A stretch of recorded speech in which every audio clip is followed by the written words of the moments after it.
ಜೀವನದಲ್ಲಿ ಖುಷಿಯಾಗಿರೋದು ಹೇಗೆ ಹೇಗೆ ನಾವು ಹ್ಯಾಪಿಯಾಗಿರಬೇಕು. ಸೊ ಇವತ್ತಿನ ವಿಡಿಯೋದಲ್ಲಿ ನಾನು ನಿಮಗೆ ಅರ್ಥ ಮಾಡಿಸ್ತೀನಿ ಹೇಗೆ ಹ್ಯಾಪಿಯಾಗಿರಬೇಕು ಅಂತ.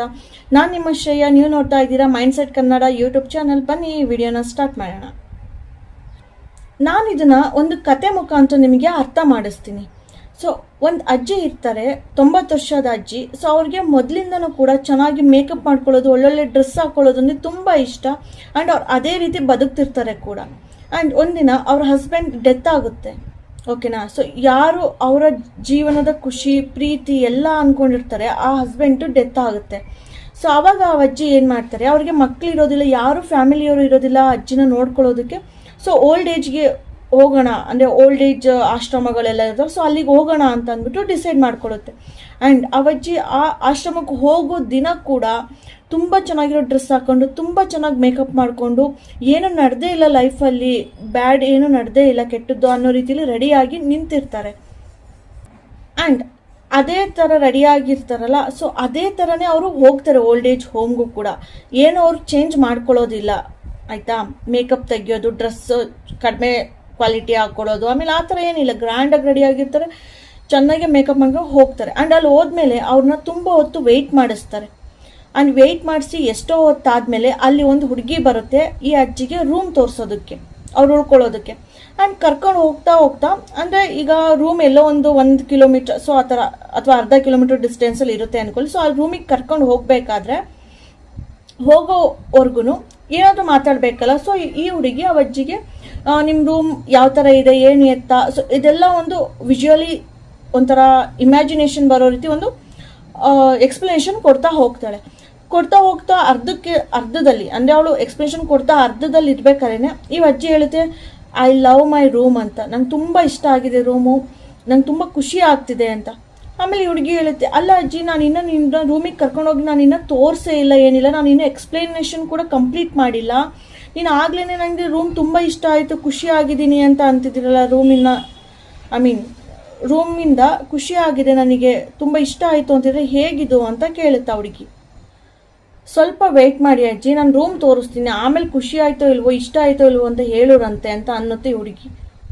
ಸೊ ಅದಕ್ಕೆ ಆ ಅಜ್ಜಿ ಏನು ಹೇಳುತ್ತೆ ಗೊತ್ತಾ, ನನ್ನ ಖುಷಿ ಆಯಿತಾ ರೂಮ್ ಯಾವ ಥರ ಇದೆ ಅನ್ನೋದ್ರ ಮೇಲೆ ಡಿಪೆಂಡ್ ಆಗಿಲ್ಲ ಅಂತ ಹೇಳುತ್ತೆ ಆ ಅಜ್ಜಿ. ರೂಮ್ನ ನಾನು ಇಷ್ಟಪಡ್ತೀನೋ ಬಿಡ್ತೀನೋ, ಆ ರೂಮಲ್ಲಿರೋ ಫರ್ನಿಚರ್ ಅಥವಾ ಆ ರೂಮಲ್ಲಿರೋ ಗೋಡೆಗಳಿಗೆ ಹೊಡೆದಿರೋ ಕಲರ್ ಆಯಿತು, ಕಬೋರ್ಡ್ಗಳಾಯಿತು, ಸೊ ಅದು ಯಾವುದು ನನ್ನ ಖುಷಿನ ಮೇಲೆ ಡಿಪೆಂಡ್ ಆಗಿಲ್ಲ. ಸೊ ನನ್ನ ಖುಷಿ ಯಾವುದ್ರ ಮೇಲೆ ಡಿಪೆಂಡ್ ಆಗಿದೆ, ನನ್ನ ಮೈಂಡಲ್ಲಿ ನಾನೇನು ಕ್ರಿಯೇಟ್ ಮಾಡ್ಕೋತೀನಿ, ನನ್ನ ಮೈಂಡಲ್ಲಿ ನಾನೇನು ಅರೇಂಜ್ ಮಾಡ್ಕೋತೀನಿ ಥಾಟ್ಸ್ನ, ಅದ್ರ ಮೇಲೆ ಡಿಪೆಂಡ್ ಆಗಿದೆ ಅಂತ ಹೇಳುತ್ತೆ ಅಜ್ಜಿ. ಆ್ಯಂಡ್ ಅಜ್ಜಿ ಹೇಳುತ್ತೆ, ನಿಮ್ಮ ಖುಷಿನ, ನಿಮ್ಮ ಹ್ಯಾಪಿನೆಸ್ನ ನೀವು ಡಿಸೈಡ್ ಮಾಡ್ಕೋಬೇಕು. ಯಾವುದೋ ಒಂದರಿಂದ ಅದು ಬರುತ್ತೆ ಅಂತ ನೀವು ಕಾಯೋದಲ್ಲ, ಯಾಕಂದರೆ ಅದು ಯಾವುದರಿಂದನೂ ಬರೋದಿಲ್ಲ, ನಿಮ್ಮ ಮೈಂಡಲ್ಲಿ ನೀವು ಕ್ರಿಯೇಟ್ ಮಾಡ್ಕೋಬೇಕು ಅಂತ ಅಜ್ಜಿ ಹೇಳುತ್ತೆ. ಆ್ಯಂಡ್ ಹಾಗೆಯೇ ನಾನು ನನ್ನ ರೂಮ್ನ ಇಷ್ಟಪಡೋದಕ್ಕೆ ನಾನು ಸ್ಟಾರ್ಟ್ ಮಾಡಿಬಿಟ್ಟಿದ್ದೀನಿ, because that is my room. And ಇಲ್ಲಿ ಆಶ್ರಮದಲ್ಲಿರೋ ಎಲ್ಲ ಜನಗಳನ್ನೂ ನಾನು ಇಷ್ಟಪಡೋಕ್ಕೆ ಸ್ಟಾರ್ಟ್ ಮಾಡಿದ್ದೀನಿ. And I love myself also ಅಂತ ಹೇಳುತ್ತೆ ಅಜ್ಜಿ. ಅಂದರೆ ಅವ್ರು ಹೇಗಾದರೂ ಇರಲಿ ಮನುಷ್ಯರು, ಅಥವಾ ರೂಮ್ ಯಾವ ಥರನಾದರೂ ಇರಲಿ, ನಾನು ಖುಷಿಯಾಗಿರಬೇಕು ಅಂತ ನಾನು ಡಿಸೈಡ್ ಮಾಡಿಬಿಟ್ಟಿದ್ದೀನಿ, ನಾನು ಎಲ್ಲರನ್ನೂ ಇಷ್ಟಪಡ್ತಿದ್ದೀನಿ, ಎಲ್ಲದನ್ನೂ ಇಷ್ಟಪಡ್ತಿದ್ದೀನಿ ಅಂತ ಅಜ್ಜಿ ಹೇಳುತ್ತೆ. ಆ್ಯಂಡ್ ಆ ಅಜ್ಜಿ ಹೇಳುತ್ತೆ, ಇದು ನಾನು ಬೆಳಗ್ಗೆ ಎದ್ದಿದ ತಕ್ಷಣ ಮಾಡುವಂತಹ ಡಿಸಿಷನ್ ಅಂತ ಹೇಳುತ್ತೆ. ಬೆಳಿಗ್ಗೆ ಎದ್ದಿದ ತಕ್ಷಣ ನಾನು ಖುಷಿಯಾಗಿರ್ತೀನಿ, ಸೊ ಯಾರು ನನ್ನ ಖುಷಿನ ಹಾಳು ಮಾಡೋದಕ್ಕಾಗಲ್ಲ ಅಂತ ನಾನು ಡಿಸೈಡ್ ಮಾಡ್ತೀನಿ ಅಂತ ಹೇಳುತ್ತೆ ಅಜ್ಜಿ. ಆ್ಯಂಡ್ ನಮ್ಮೆಲ್ಲರ ಹತ್ರ ಒಂದು ಅಸೆಟ್ ಇದೆ ಗೊತ್ತಾ, ಸಿಂಪಲ್ ಅಸೆಟ್ ಅಲ್ಲ, ಗ್ರೇಟೆಸ್ಟ್ ಅಸೆಟ್ ಇದೆ ನಮ್ಮೆಲ್ಲರ ಹತ್ರ. ಏನಂದರೆ power to choose how we feel. ನಾವು ಹೇಗೆ ಫೀಲ್ ಮಾಡಬೇಕು ಅನ್ನೋದನ್ನ ಚೂಸ್ ಮಾಡುವಂತಹ ಪವರ್ ನಮ್ಮೆಲ್ಲರಿಗೂ ಇದೆ ಅಂತ ಹೇಳುತ್ತೆ ಅಜ್ಜಿ. ಆ ಹುಡುಗಿ ತುಂಬ ಆಶ್ಚರ್ಯ ಪಡುತ್ತೆ, ಆ ಅಜ್ಜಿ ಹೇಳೋದನ್ನೆಲ್ಲ ಕೇಳ್ತಾ ಹೋಗ್ತಾಳೆ. ಆ್ಯಂಡ್ ಅಜ್ಜಿ ಹೇಳುತ್ತೆ, ನನಗಿಷ್ಟು ವಯಸ್ಸಾಗಿದೆ, ಕೈ ನೋವು, ಕಾಲು ನೋವು, ಕುತ್ತಿಗೆ ಇಟ್ಕೊಳ್ಳೋದು, ಹಲವಾರು ನೋವುಗಳಿದ್ದಾವೆ ಬಾಡಿನಲ್ಲಿ. ಸೊ ನನಗೆ 2 ಚಾಯ್ಸ್ ಇರುತ್ತೆ. ಹೋಲ್ ಡೇ ಅಯ್ಯೋ ನನಗೆ ಅದು ನೋವು ಇದು ನೋವು ಅಂತ ಅಂದ್ಬಿಟ್ಟು ಬೆಡ್ ಮೇಲೆ ಮಲಗಿರಲ್ಲ ನಾನು, ಸೊ ಅದ್ರ ಮೇಲೆ ಫೋಕಸ್ ಮಾಡಿಕೊಂಡು ಅದ್ರ ಬಗ್ಗೆ ಯೋಚನೆ ಮಾಡ್ಕೊಂಡು ಬೆಡ್ ಮೇಲೆ ಮಲಗಿರಲ್ಲ, ಅಥವಾ ಈ ಕೈ ನೋವಿದ್ರೆ ಈ ಕೈ ನೋವಿಲ್ಲ, ನೆಕ್ ಪೇನ್ ಇದ್ರೆ ನನ್ನ ಸೊಂಟ ಕರೆಕ್ಟ್ ಆಗಿದೆ, ಸೊ ಯಾವ ಬಾಡಿ ನಂದು ಕರೆಕ್ಟ್ ಆಗಿದೆ, ಪೇನ್ ಇಲ್ಲ, ಇದೆಲ್ಲ ನನಗೆ ಚೆನ್ನಾಗಿದೆ, ಇನ್ನೂ ವರ್ಕ್ ಆಗ್ತಿದ್ದಾವೆ ಅಂತ ಖುಷಿ ಪಟ್ಟು ಹಾಸಿಗೆ ಬಿಟ್ಟು ಎದ್ದು ನನ್ನ ಲೈಫ್ನ ಸೆಲೆಬ್ರೇಟ್ ಮಾಡಲ ಅಂತ ಹೇಳುತ್ತೆ ಅಜ್ಜಿ. ಸೊ ಅಜ್ಜಿ ಚೂಸ್ ಮಾಡುತ್ತೆ, ನಾನು ಏನೇ ಪೇನ್ ಇದ್ರೂ ಅದನ್ನು ಯೋಚನೆ ಮಾಡ್ದಲೆ ನನ್ನ ಹತ್ರ ಏನು ದೇವ್ರು ಕೊಟ್ಟಿದೆ, ಏನಿದೆ ಇವಾಗ ಚೆನ್ನಾಗಿರೋದು ಅದ್ರ ಮೇಲೆ ಕಾನ್ಸಂಟ್ರೇಟ್ ಮಾಡಿ ನಾನು ದಿನ ಬೆಳಗ್ಗೆ ಹಾಸಿಗೆ ಬಿಟ್ಟು ಎದ್ದು ವಯಸ್ಸಾಗಿದೆ ಅನ್ನೋದನ್ನು ಬದಿಗಿಟ್ಟು ನನ್ನ ಜೀವನನ ನಾನು ಖುಷಿಯಿಂದ ಜೀವಿಸ್ತಿದ್ದೀನಿ ಅಂತ ಹೇಳುತ್ತೆ ಅಜ್ಜಿ. ಸೊ ಅಜ್ಜಿ ಫೋಕಸ್ ಮಾಡ್ತಿದೆ, ಏನೇನೋ ಚೆನ್ನಾಗಿರೋದಿದೆ ನನ್ನ ಲೈಫಲ್ಲಿ ಅಂತ ದೇವ್ರಿಗೆ ಥ್ಯಾಂಕ್ಸ್ ಹೇಳ್ತಿದೆ. ಸೊ ಅಂದರೆ ಇದು ಎಂಥ ಒಳ್ಳೆಯ ಮೆಸೇಜ್ ಅಲ್ವಾ.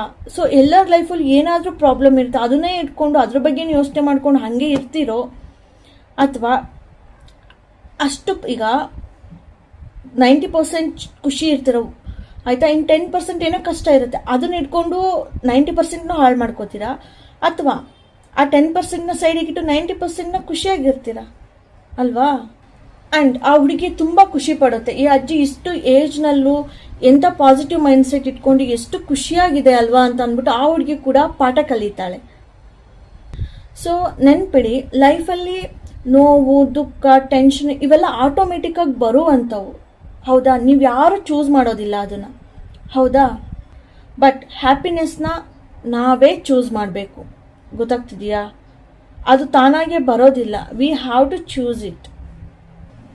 ಸೊ ಕೋಪ ಆಟೋಮೆಟಿಕ್ಕಾಗಿ ಬರುತ್ತೆ, ಬಟ್ ಪೀಸ್ ನಾವು ಚೂಸ್ ಮಾಡಬೇಕು. ಅದೇ ರೀತಿ ಹೇಟ್, ದ್ವೇಷ ಆಟೋಮೆಟಿಕ್ಕಾಗಿ ಬರುತ್ತೆ, ಬಟ್ ಲವ್ ನಾವು ಚೂಸ್ ಮಾಡಬೇಕು. ನೆಗೆಟಿವ್ ಆಟೋಮೆಟಿಕ್ಕಾಗಿ ಬರುತ್ತೆ, ಬಟ್ ಪಾಸಿಟಿವ್ ಆಟಿಟ್ಯೂಡ್ ನಾವು ಚೂಸ್ ಮಾಡಬೇಕು, ಆ್ಯಂಡ್ ನಾವೇ ಚೂಸ್ ಮಾಡಬೇಕು, ಗೊತ್ತಾಯ್ತಾ. ಸೊ ಕೊನೆಯದಾಗಿ ಹೇಳಬೇಕಂದ್ರೆ we have to choose right always, ಓಕೆನಾ. ಸೊ ಈ ವಿಡಿಯೋ ನಿಮ್ಗೆ ಇಷ್ಟ ಆಗಿದೆ ಅಂತ ಅಂದ್ಕೊಂಡಿದ್ದೀನಿ. ಕಮೆಂಟ್ ಮಾಡಿ, ಲೈಕ್ ಮಾಡಿ ಆ್ಯಂಡ್ ಶೇರ್ ಕೂಡ ಮಾಡಿ. ನಾನು ನಿಮ್ಮ ಶ್ರೇಯ, ನೀವು ನೋಡ್ತಾ ಇದ್ದೀರಾ mindset Kannada YouTube channel. So ಇವತ್ತಿನ ವಿಡಿಯೋ ಇಲ್ಲಿಗೆ ಮುಗಿಸ್ತಾ ಇದ್ದೀನಿ. ಸಬ್ಸ್ಕ್ರೈಬ್ ಮಾಡಿ ಆ್ಯಂಡ್ ಜಾಸ್ತಿ ಸಪೋರ್ಟ್ ಮಾಡಿ. Thank you all, bye, take care.